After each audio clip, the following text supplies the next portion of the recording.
Okay, hi everyone. Welcome back to this next session of Full Calc, and I will hand you straight over to Murtaza.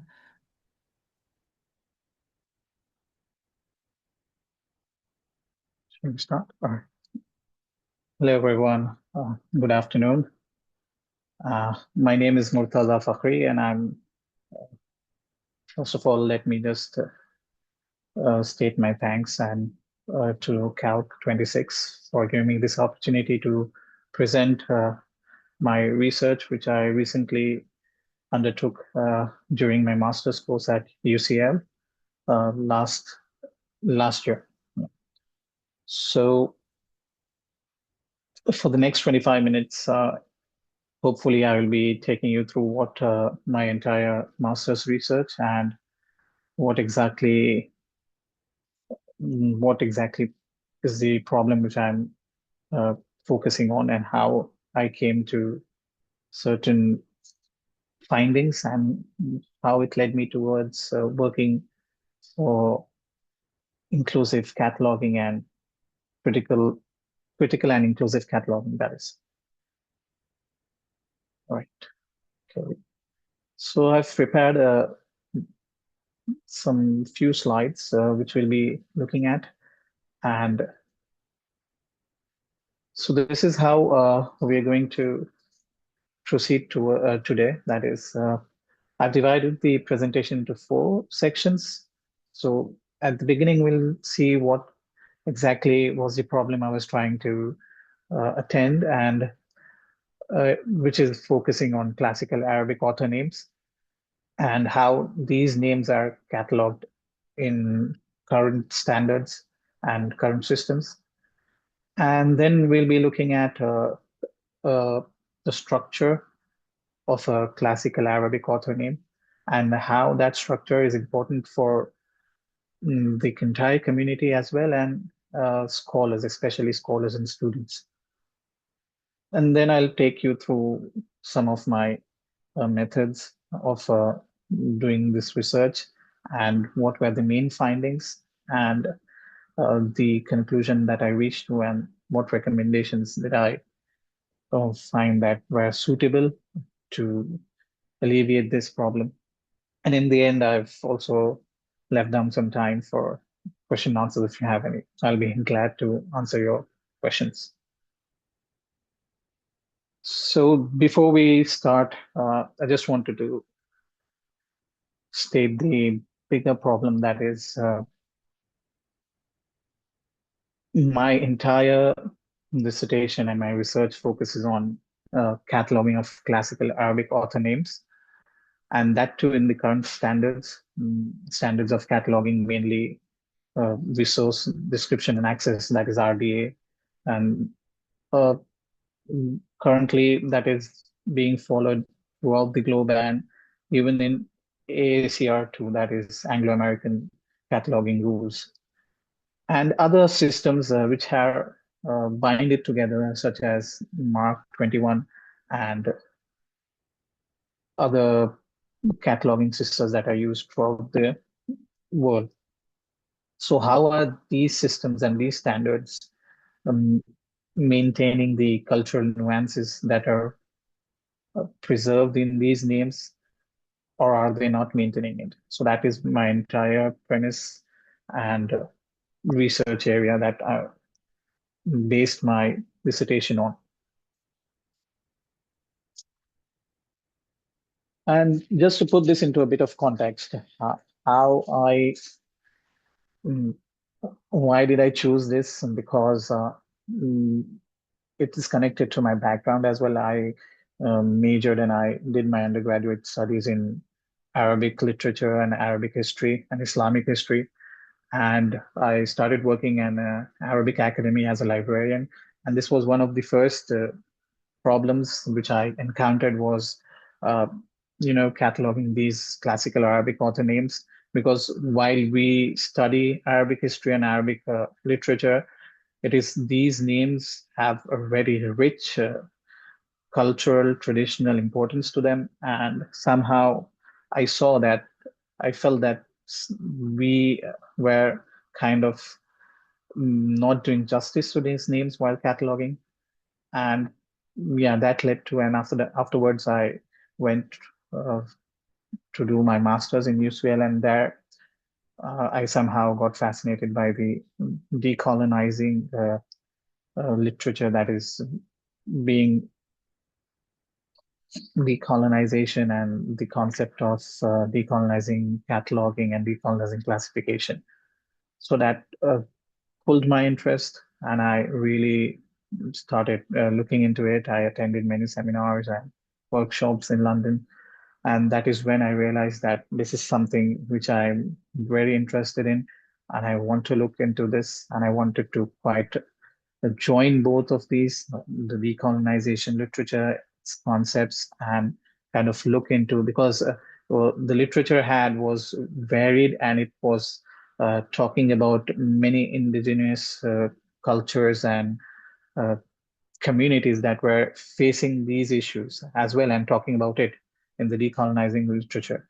And I found that even Arabic authors and Arabic works were being mentioned in it, but somewhere cataloging wasn't mentioned uh, in as the same as classification, and that is why I thought this was what I wanted to do. And so I focused on classical Arabic author names. So the just this was a kind of a background and context for why I chose this, and how it led me towards this topic. And so these were the key problems which I initially encountered, or which I initially identified. That is that these names, especially Arabic author names and those that are of classical nature. So classical Arabic author names are usually those names that those authors that usually lived before the 1800s. And what I found was that some of the standards that are which we are using now, which I have displayed in this slide, that is the Anglo-American cataloging rules, the resource description and access, and the machine readable cataloging, that is Mark 21. So these standards and these systems were predominantly made for Roman and Western scripts and materials. And although there's a history that we are moving towards much standardization and globalization, and there's a lot of literature even in these standards that states that these standards are becoming more aware of different cultures, and they're trying to implement and integrate all these cultural nuances from around the world. But even I found that there's still a lot of colonial epistemologies present in these. And that was one of the issues which I think led towards my bigger problem. That is how the names were being cataloged. And another issue was that uh, somehow these systems and these standards kind of in order to make all the cataloging around the world neutral and uniform and standardized, it somehow kind of prioritized administrative efficiency and technical efficiency over cultural authenticity. It means, I mean, that it somehow said that even while we're cataloging names that have rich and traditional connotations in it, technical efficiency states that you are supposed to catalog your names so and so, and you prioritize those systems. And in doing so, somehow we overlook the nuances and the traditional values present in certain names. So that these were the major three problems which I found that led towards my real issue. So just to understand how exactly uh, classical Arabic name is, I've prepared a slide which kind of brings all the components together.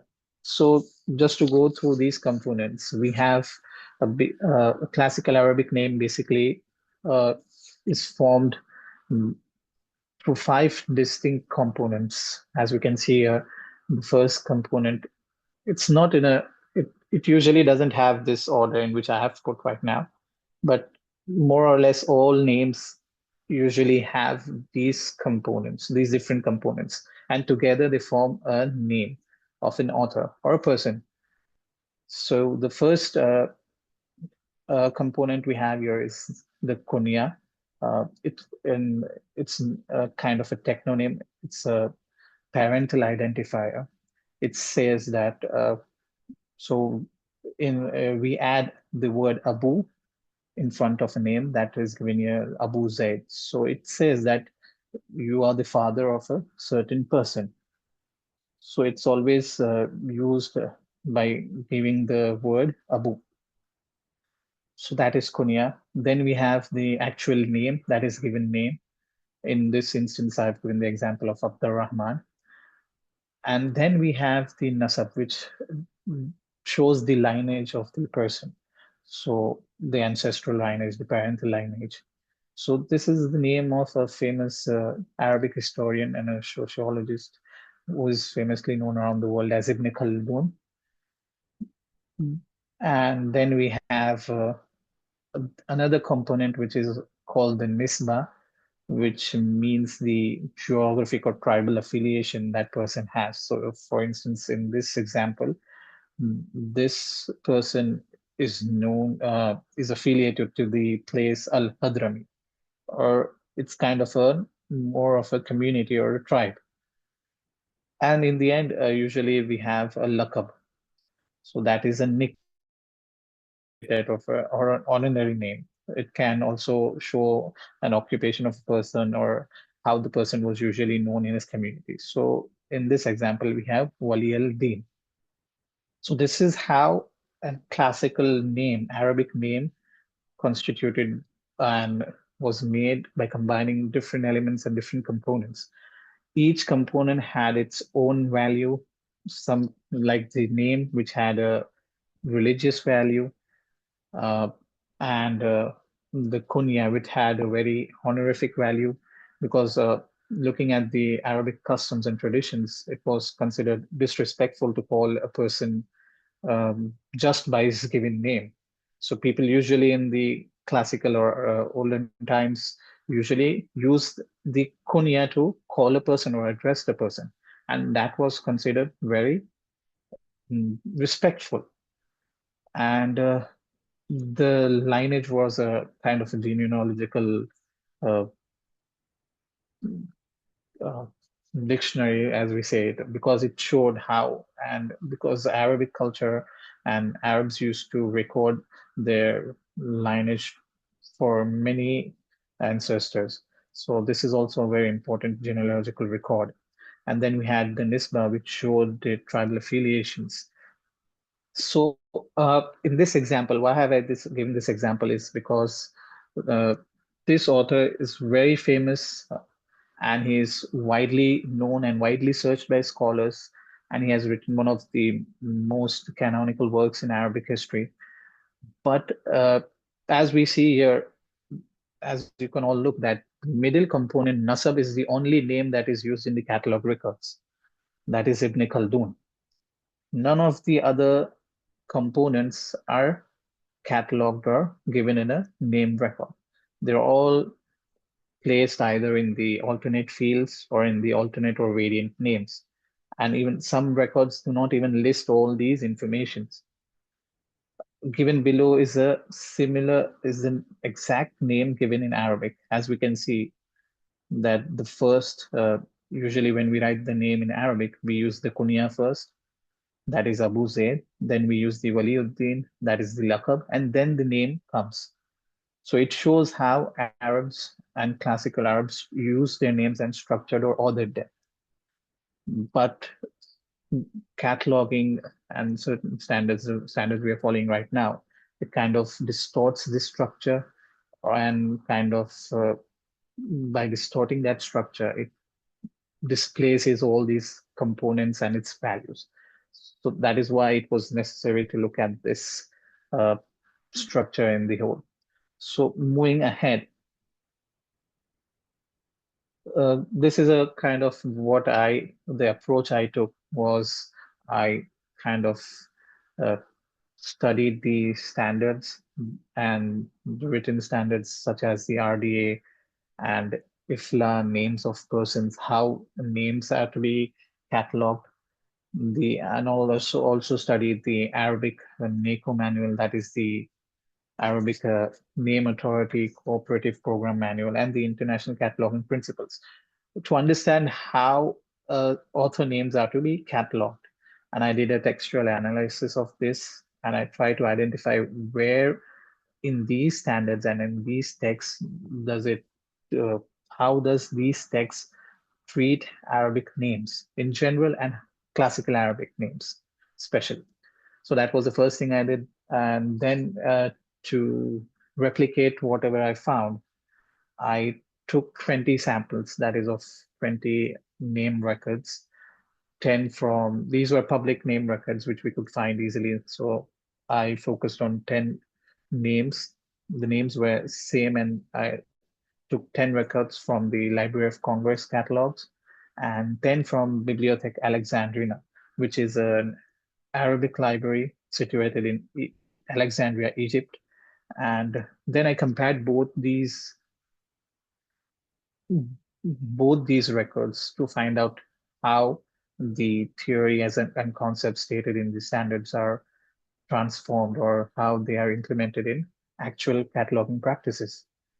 And in the end, I kind of compared these practices, the practices we're currently doing, the cataloging we are doing right now, with what classical authors or catalogers of that time were doing or were cataloging Arabic names. So I compared it with a famous biobibliography uh, authored by an Arabic author, classical Arabic author, whose name was Ibn al-Nadim, and he is considered as one of the first persons or first Arabic author to compile a bibliography type work, which is not entirely a bibliography, but it's kind of a biography and a bibliography. So he is considered as one of the first person because Arabic as a community and as a mm, it doesn't have set standards as we are following right now. So it was difficult to find any set standards. So I relied on uh, historical works such as Ibn al-Nadim's. And then these were the major issues I found when I did the textual analysis and the sampling. So one of the first issues, as you can see, was inversion of names, as we can see here in this slide, was when writing names in Arabic, we usually write the kunya first. But while cataloging, the standard states to put uh, a surname first, which is the most preferred name. But in Arabic, classical Arabic names, people did not have a surname. They had different components, specific components, and none of these components were considered to be surnames. So what happened was all of the names were inverted. So as we can see, the name here is Abdul Rahman, but Abu Zaid is usually used first, but while cataloging, Nasab comes first. So that is one of the major findings I had, that names were inverted.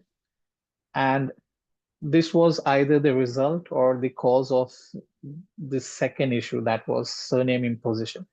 Now, when we look at the standards, the RDA, the AACR2, it usually implies that we are supposed to use a surname and name kind of order, where surname comes first and name comes second, which is kind of a Western uh, convention, Western name convention. But usually, as I said, Arabic names do not have a surname or any, it's not known that these components or any of the one of the components acts as a surname. So in order to impose this convention on Arabic names, what happens is that any component is put as a surname. So here, as we can see, the second name, in this case, the third component is placed in the area of a surname, which is not correct according to Arabic conventions. And this is a nasab, it is not a surname, it's a lineage. But currently, this name is considered as an controlled authority name and is considered as the preferred name by which the name of this entire author has been cataloged. So both inversion of names and surname imposition happens together. So and both are the result of and cause for each other. What else? The other major issue which I found was that certain elements of the elements which we now saw, some of them were routinely being eliminated. So as we can see here, that only when we look at the records, we find that only the nasab has been given for this author as the name, whereas everything else, the laqab, the nisba, the ism, and the kunya, has been omitted because all the standards, majority of the standards state that these elements are optional. So that is another finding which I had. And then Romanization and transliteration is also a major issue, which kind of just to take an example here, that the famous Arabic author, which we all know as Avicenna, who was a famous author. He wrote many books on medicines, but his original name in Arabic is Ibn Sina, and that name has been anglicized and romanized while cataloging. So that's one of the issues, that certain names have been romanized, and there are many different transliteration schemes being used currently, which creates many variations for the same name. And in the end, we have the linguistic hierarchies. For example, that all RDA and AACR states that English or Arabic, English and Roman scripts or Latin scripts are the preferred language for cataloging, whereas even in Arabic names. And there's a rule given that if the cataloger feels quite comfortable with Arabic and can use Arabic. But even when we look at these catalogs, we find that the English name or transliterated name is being kept up in the hierarchy, whereas the original name, which is in Arabic, is being taken down towards the alternate fields. And that is one of the embedded hierarchical issue, which I found that all these systems quietly show. So when I replicated these findings into when I tried to replicate these findings, I found that 90% of the records of Library of Congress omitted all other components, and it had just one or two components like the given name or the uh, lineage, and other components such as the kunya, nasab, and lakab were omitted. And while looking at the records of Bibliotheca Alexandrian, I found that majority of the records had inverted names to, fit into the surname and name kind of convention. And surprising to me was that Bibliotheca Alexandrina is a Arabic library, and looking at these records, I found that more of it records were culturally aligned with how the conventional Arabic name was structured. But even then, in order to standardize and uh, adhere to these standards and systems, it kind of inverted these names, and it showed that.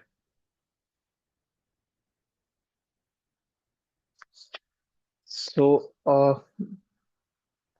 concluding the entire research, what I did was the Fehrist of the biobibliography of Ibn Nadim shows that in order to make a more inclusive and culturally appropriate cataloging for classical Arabic author names, what he did was he recorded all the names in fuller forms, complete forms. He emphasized especially on two components, that was the kunya and the given name, in order to, represent or record these names in a very respectful manner. And he was very transparent about his sources, where he took these names from, or if he couldn't find any source, he would state it that he wasn't able to find any source. And he was kind of flexible in recording his names. And one of the biggest things he did was he introduced this rule of focusing on the shuhra.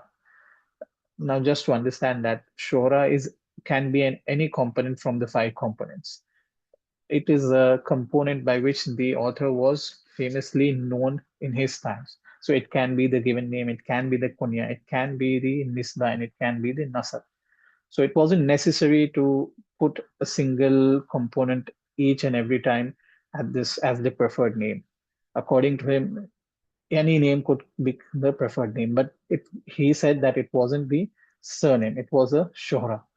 So these findings showed us that how traditional Arabic cataloging worked, and how we could take these kind of recommendations from it and adopt it to the current standards, where systems and cataloging standards could be, we could include shohras, or the component that was famously uh, by which the author was famously known during his times. We could put that as the preferred name. We could use a more inclusive language, that is, while talking about Arabic names, we could use that Arabic language as the preferred language, or somehow change the language that is currently used in the standards. And this is also one of the practices that I wanted to talk, that was retaining all the other components which are usually omitted, and prioritizing these conventions. So these were some of the recommendations which I got from comparing the standards given in traditional Arabic catalog. So to conclude my entire presentation,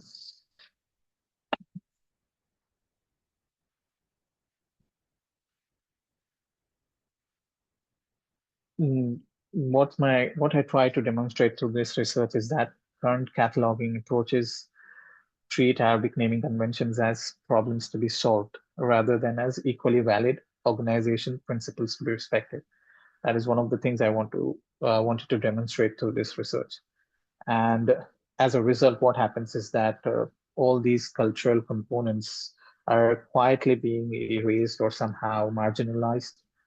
And